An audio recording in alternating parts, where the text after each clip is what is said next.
The one widely acknowledged reality of Toronto is its unorthodox mix of the varied, they call the human race. An amalgamation of perhaps the entire globe. Toronto represents every continent, every country you can think of. They come from everywhere, many settling and others staying for a short while, and some like Monique and Nick come back after many years outside the country. Their sojourns are well documented on this website. I met them recently even as they were hunting for an apartment to settle into. Here's a conversation with them. Okay, so I've been here since April of this year.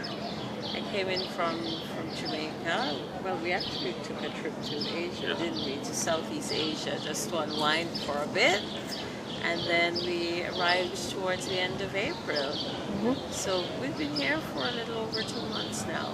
And the objective is to settle down, or? Yes, the objective really is to make Canada our new home. And so we will be living here full time and working here as well. How have your experiences been so far? Well, I'd say it's a sort of a mixed reaction, really. I mean, some things have gone very smoothly, whereas others have been a bit challenging, I would say. For instance, finding an apartment Right. wasn't as easy as we thought it would have been. For a number of reasons, really. I mean, we have lived in other parts of the world, and it has never been a difficult task, really, finding somewhere to lease or to rent. It's always been a very straightforward process. Right. Typically you involve a realtor. The realtor will assist you in finding your property, and then it's pretty much smooth sailing after that. But we find that the criteria here are a bit onerous, in the sense that, if you're not employed, or gainfully employed in Canada, I should say, you are going to struggle, because a lot of these landlords and real estate agencies require you to produce proof of employment and proof of income, because obviously they want to satisfy themselves that you're in a position to pay the rent. And even when you can show that you have adequate savings and investments, it is still a challenge. What do they say to you? That the house has just been rented out, or what are the kind of things that you've heard so far? We don't really hear. What happens is it comes to the realtor. So we just find out that they went with somebody else, or they're already gone. I mean, they go very, very quickly. They're not going for a lot more money. It's not as if it's not bidding wars so much as beauty contests. You go in and you find out that it's Miss Jamaica has not won the pageant. It's very much a landlord's market. They pick and choose, and they pick and choose on rather set criteria. I mean, I don't quite understand the fixation with jobs, because ultimately, I mean, Canada has the highest levels of personal debt in the G7. What that means is lots of people who've got jobs are 2 or 3 paychecks away from destitution. And so they lose their job, they can't pay the rent. But I could show that we can comfortably pay our rent, but that's the process. Yeah, and I think too, you can lose your job overnight. So today you produce your job letter and proof of income, but in the next couple of days, you've been fired or you've lost your job. So as far as we're concerned, showing that you've got adequate investments and savings to cover over at least a year's rent should be sufficient, or should be able to be used in lieu of proof of income. So besides the house, so have you found out? You found a house? Yeah, we with did it? actually. And the thing about it is, while it seemed difficult to us, everyone we've spoken to said, "Wow, that was quick," because it took us about a month to find somewhere. We moved very quickly, so we've got a lovely small condo near the waterfront downtown Toronto. So certainly expensive, but it's a lovely place. So. And as I said, most people say to us, "Wow, that was pretty quick." And it was the same with finding a family doctor. Did you find Yes, one? we did. Oh, you're lucky. We really are. found one, and we've both seen him already. Oh wow, wow, So- that's I interesting. mean, the critical thing though, as a newcomer, is you really have to remember that no man is an island. You know, you really can't do things on your own. As much as you may think you're independent, Right. you're assertive, but you really have to talk to people. And I found that talking to people, especially where finding a medical doctor is concerned, is really helpful. As having talked to a friend of mine, she was able to recommend a medical center, and it so happened to be very conveniently located because it's just across from where we live.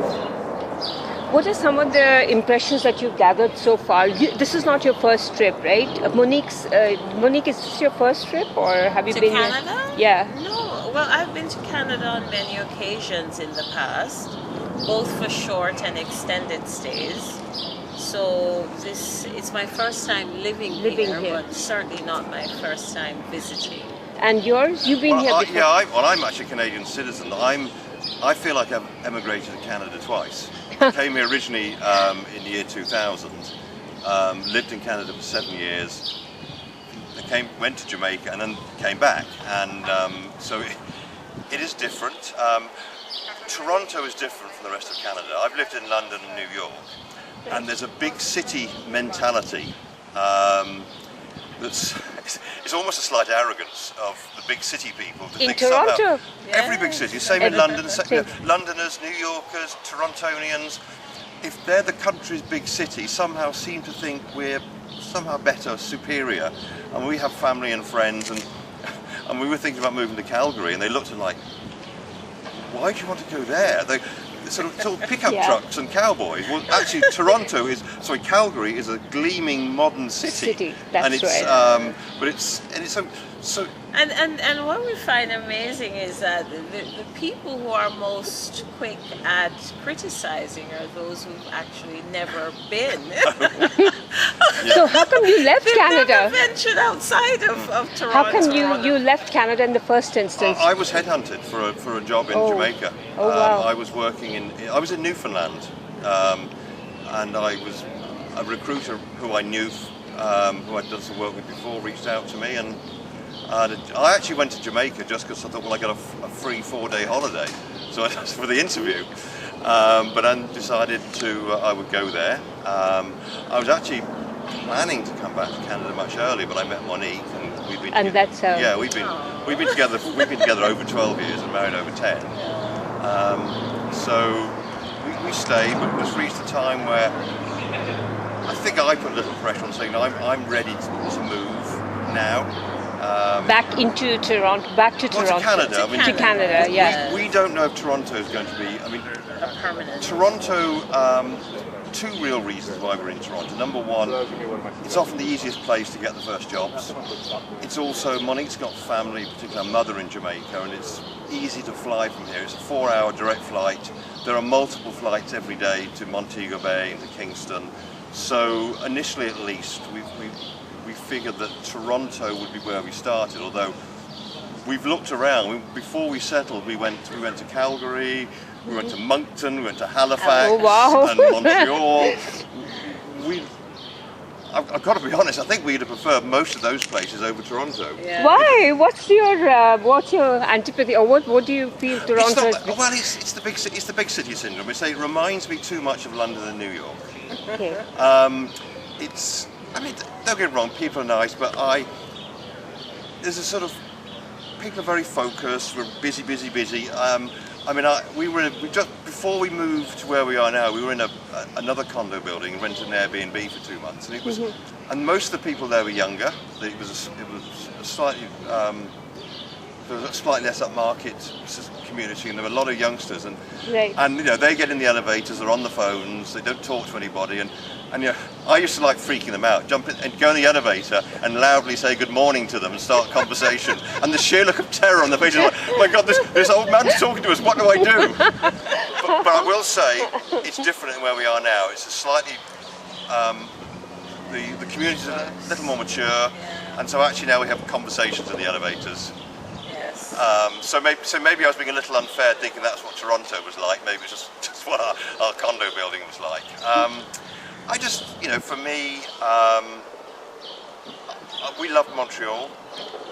I think if we could speak French, or if Monique could speak French, jobs would be easier, I think we would have picked Montreal. Me too. I think it's a beautiful. Despite what everyone else thinks in Canada, or I rephrase that, those who don't know Montreal think the people are extremely friendly. They are, and they speak English as well. Yes, yes they do. They do. Yeah, they do. They do. I would love to live in Montreal. And I think also, Nick, one of the factors that had us thinking to live outside of Toronto was housing. The prices of housing. Yeah, it is expensive. I mean, it's what we're paying for our condo. It's an absurd amount, really. It's fine for now, but it's a lot of money for a small amount of space.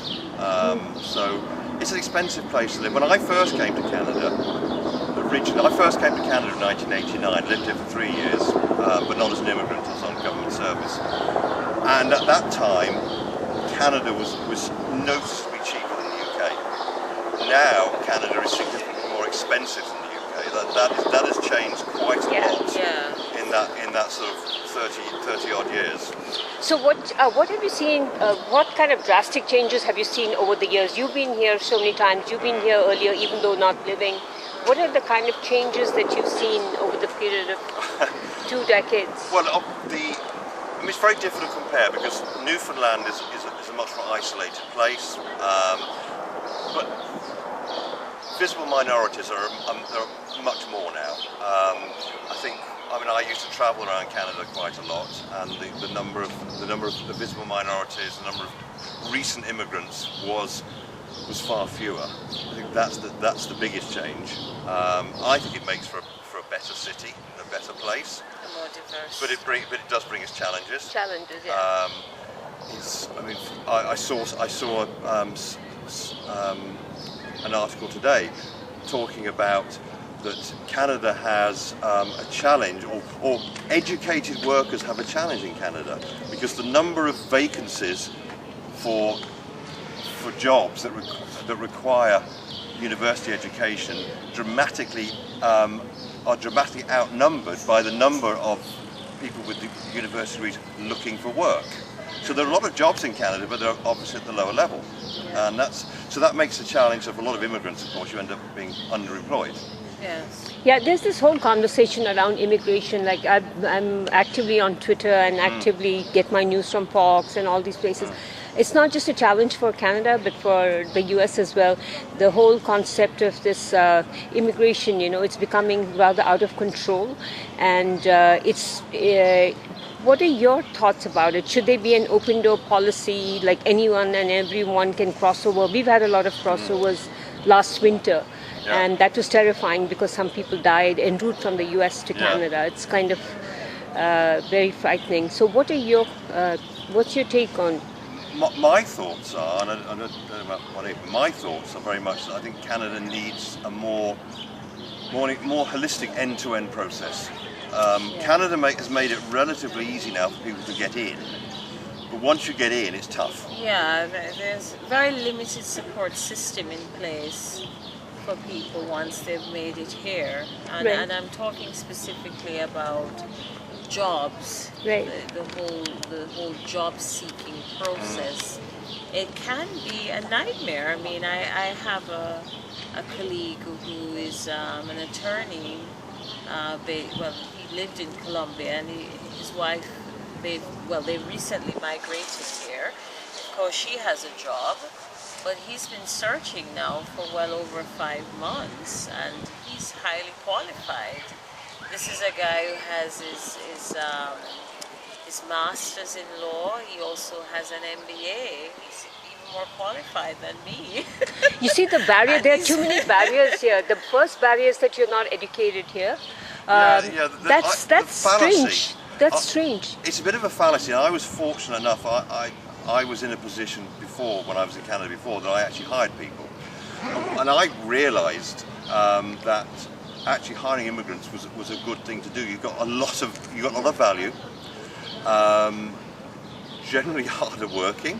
Right. So I spent 2 years in a role where I was hiring for a company, and we actually hired quite a lot of immigrants.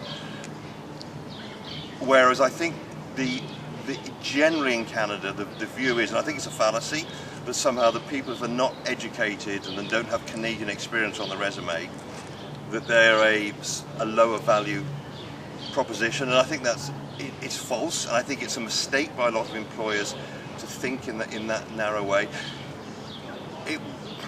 It wasn't such an issue when I came, but then there were fewer immigrants. So I don't think people have the mindset of thinking about immigrants. Where now, I think for most jobs, half the applicants are recent immigrants. And you know, the worst thing is that I come across so many hundreds of students right across the 3 universities around Loblaws here, and they're all looking for part-time jobs. So, you know, it's again a misconception that people who are studying here or have studied here are doing exceptionally well. It's not true. But then I've seen people come right across continents, and they land up a job or come with a job. So it's a very, very difficult thing to understand as to what exactly works here. Yeah, and I think that is a challenge. Making that transition. I mean, they have these organisations, but they're a little bit, I hate to say, inept. I mean, they are a little inept. They're nice. They sort of, it gives and most of them have got government funding, and I think taxpayers' money is being wasted on most of them. I think the money can be spent much more effectively, because they're doing some really basic things with people, but they're not really. I mean, Canada's purpose for the immigration is that our population. We need a growing population to grow the economy. But for that to work, the people have to come in and contribute in a positive way. So you invite a lot of highly educated people, and they're not contributing. That seems a bit of a waste to me. It's like there's a purpose for this, and it's not being met. And I think that's the piece that how do we take these new immigrants who are highly qualified, highly capable, great experiences, how do we get them to contribute to our economy in a significant and positive way quickly? And is this something that you see in New York or in London, for instance? My problem is it's a long time since I've lived in those places. Yes, I'd say it's a long time since we've been there. We really don't know. I would say the UK I can talk a little bit about. See, the UK, most of the UK immigration, UK immigration, if you follow the news, is a big thing at the moment. But the legal in the UK at the moment, the government are focusing on the illegal immigration, even though it's a tiny portion of total immigration. But the legal immigration is significant. But in the UK, most of them are finding work because they seem to have the people they're looking for. A lot of healthcare people, because they need those. So a lot of healthcare professionals, a lot of tradesmen. I mean, it's a joke in the UK, but you call a plumber and he's almost certainly from Poland. How come? I don't know. They have a lot of plumbers in Poland. They have an abundance. They must have a lot of plumbers. water pipes, or maybe the UK was looking for plumbers, so they came across. But I think in that respect, you don't seem to have this disconnect to the same degree. The people coming into the UK, most of them seem to find viable employment or viable ways to contribute to the economy very quickly, and Canada seems to be missing this, and I don't quite know why. Does London?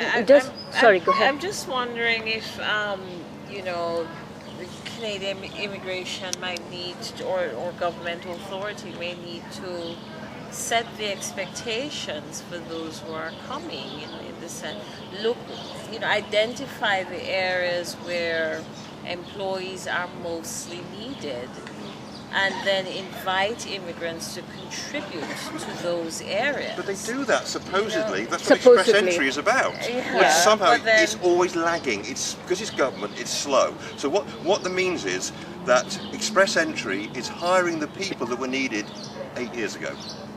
It's 5 years ago. But they're not hiring the people. They're not bringing in the people who are needed now. Maybe that's the issue. Whatever the reason is, the majority of new immigrants, the best they can hope for is 5 years of underemployment. And then the challenge is that you become set at, well, that's where you are. 5 years of unemployment. Underemployment. Yeah. But Underemployment. I've been here 20 years and I still feel I'm still Underemployed. And so I decided to do something on my own. I think what works out is that you do a lot of groundwork, and when you do your groundwork, people give you such a rosy picture of Canada.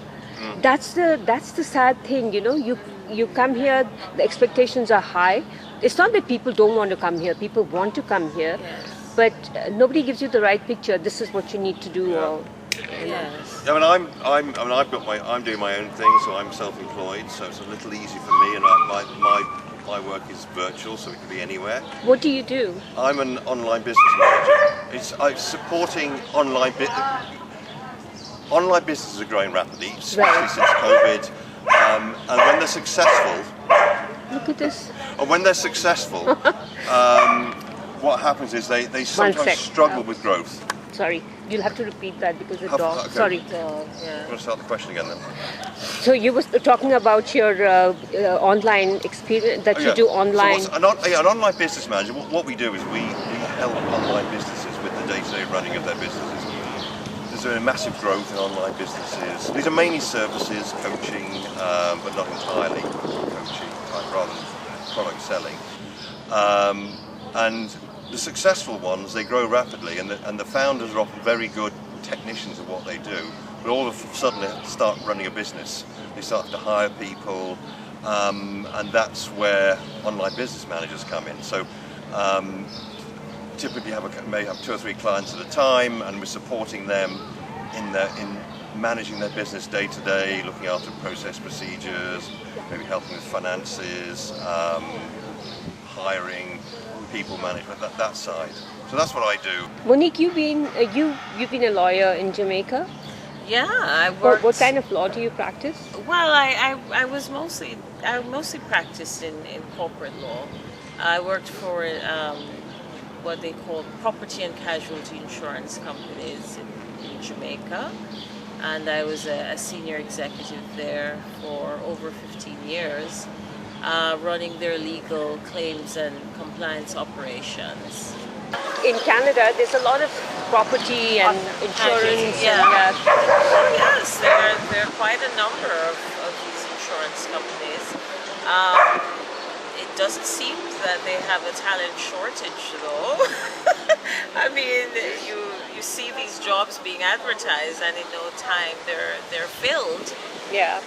And when you attempt to apply, you never hear back. So clearly, they have sufficient people to fill these roles. As to whether these people are local or Canadians or immigrants, really have no insider knowledge. And you do have a bit of a network, because Monique does have one Canadian insurance qualification, and because of the international nature of insurance with reinsurers and other insurance companies, insurance conferences, so you have a decent network, but it's not a question of just cold applying as well, is it? No. And so it has been. It's surprising actually, because some of the contacts had said beforehand there's a shortage of experienced people in the insurance industry, but unless that's changed in the last 6 months, we've not found that to be quite the case. Yeah. My main thing is I really think there's gaps in the there's a purpose for immigration. The purpose is to drive the economy. So you bring in educated people, you've got to get them contributing to the economy significantly, Yeah. and adding value to the country and the economy. And something is missing. That is not happening. Are they bringing in the wrong people? I honestly don't know I don't know what the issues are. I've not been here back long enough, but it's obvious there's a gap. It's obvious. But then you could see a graduate from here working side by side with an experienced person. Even the corporate structure it's very arbitrary. So you have an obligation towards people who are doing university here or even college here to give them a job which perhaps could earn them the same money as I. Like I faced a situation where perhaps I earned the same amount as a fresh graduate or a person who's not even graduated gets. So there's a lot of it's. I mean, you can look at it at the individual employer level, but I think it's greater than that. I think there's I don't even know what the issue. I just don't know where the disconnect is. There is a disconnect.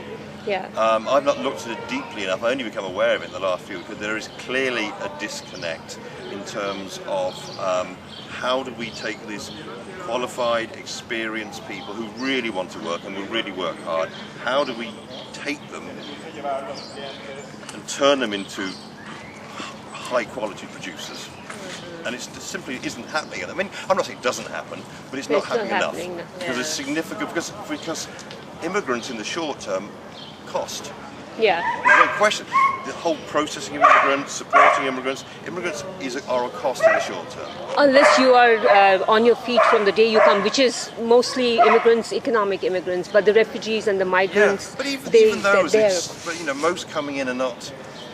I mean, I don't think most have got millions of dollars behind them when they arrive. Yeah. So I think that some are okay in the short to very early medium term, but I don't think that many can really last for that long. So I honestly just don't think that's the case. But when you compare it with other major cities, culturally or socio-economic, forget about socio-economic, but culturally or socially, do you think it meets expectations and it? I think Toronto's grown on us. Toronto is, as a visitor, when you come to Toronto as a visitor, which I've only ever done in the past, it's not a very appealing city. I mean, you think about it, what is there for tourists to do? There aren't many attractions. Once you've done the CN Tower, there's not much else. And you walk the waterfront. But there's much more attractive waterfronts in many other cities. Yeah. I think Toronto's a nice city to live in. A nicer city to live in is to visit. Montreal is 10 times better to visit. Yeah. Halifax is better to visit. Vancouver is better to visit. Toronto's no better to visit than Calgary. In fact, I think Calgary might be the more to do in Calgary. Yeah, that's true. Yeah. So as a city, it's growing on us. Yeah. We've discussed this. Yeah, we're beginning to see and understand. Yeah, it is. I think it's a nice city. I think the quality of life is good. I think there are a lot of challenges. The amount of consumer debt is terrifying, I'm really. I mean, you look at the G7s. You look 10 years ago. There were about 4 or 5 countries that all were about 90% of GDP in terms of consumer debt. Now, but since then, what's happened is all the other countries have said, no, this is getting out of hand, so they've tightened it. So the UK, for instance, it's about 70% of GDP. Canada, was it 120, 130%? So that's not sustainable. Do you think it's all these social programs which are leading them nowhere? I don't know what it is. I think it's cost. It's costs. People want to have a great lifestyle, so people are spending their money. They're building debt, and it's a problem. It is a worry with so much consumer debt. It's unsustainable. It's unsustainable. It's unsustainable because it's going up, whereas most of the developed countries it's going down, and that is a worry.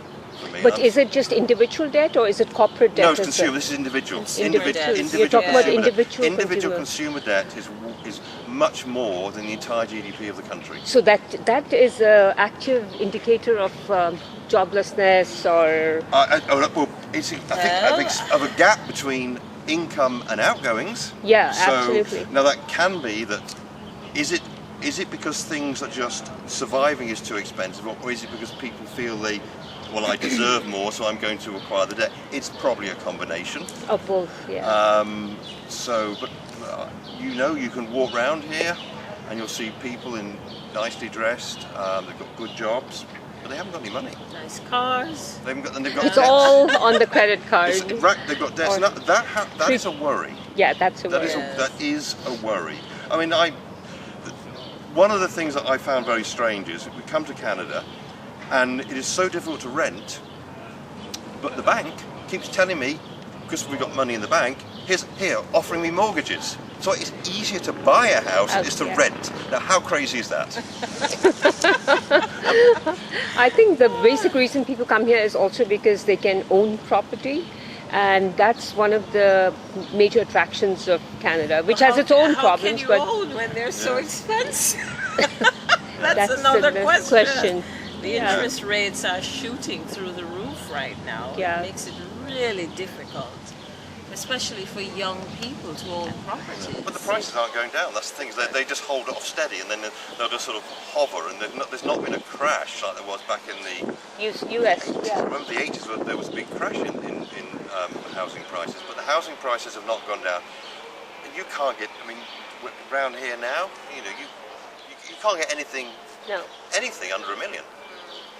And that's why the landlords are having a ball right now. It's a landlord's market Because people right aren't now. buying. They can't That's afford why it. the People credit aren't cards and the debt, because living is so expensive here. Yeah. Yeah. Probably people have to live paycheck to paycheck, or Yeah. probably we, something. we follow a blog site. There was before we even thought of moving here, and it's called Millennial Revolution, and they're two Asian Canadians, and they talk about their story. And they lived in Toronto. They had good jobs in IT, and saving toward, and they lived frugally, and they were saving towards a deposit. And their ambition was to get to 25%. I think it was 25%. The thing is, as fast as they saved, it kept getting further away. Eventually, they just decided this makes no Gave sense. up. Well, they didn't just give up. Give up sounds a little bit negative, but they actually realised this makes no sense. So they sort of kept saving until they got to $1 million, And and then they quit their jobs, and then they now travel the world, living off their investments. They use the term global arbitrage, which means going and spending like 6 months in much lower cost, so 6 months in Vietnam or. Bangkok. can you believe it? There are a few Canadians I have met. I may not have met many, but they are doing this. Some plan to retire yes. in Mexico. Yeah. I mean, the one thing that my job has taught me, and I meet so many people, is that people don't want to settle down for their retirement here. They want to go back to Europe or to Mexico to live, because the cost of living is It's so more much affordable. is there. affordable. Yeah. Yeah. And Yes.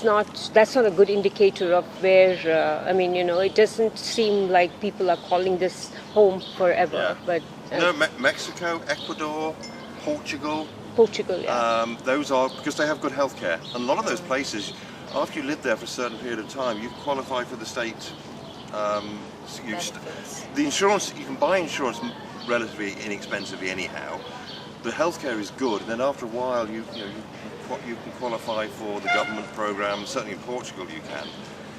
So yeah, there's a lot of. What kind of opportunities. government program? Well, government like healthcare. Healthcare. So you're So not. that's so a- you're not Dental. yeah, you're not paying out of pocket for it. So Canada is competing for. Well, it's, I mean, it is competitive now. There are so many immigrants dashing across to the U.S., coming out here. Yeah. It's well, think about it. You've got a house here in Toronto. You sell it for $1 million or $1.5 million, and then and you can comfortably live off that, and you can go other parts of the world and you can live off $2,000 a month Yeah, and live very well. Yeah, and if you spend frugally, you can live off it for the rest of your life.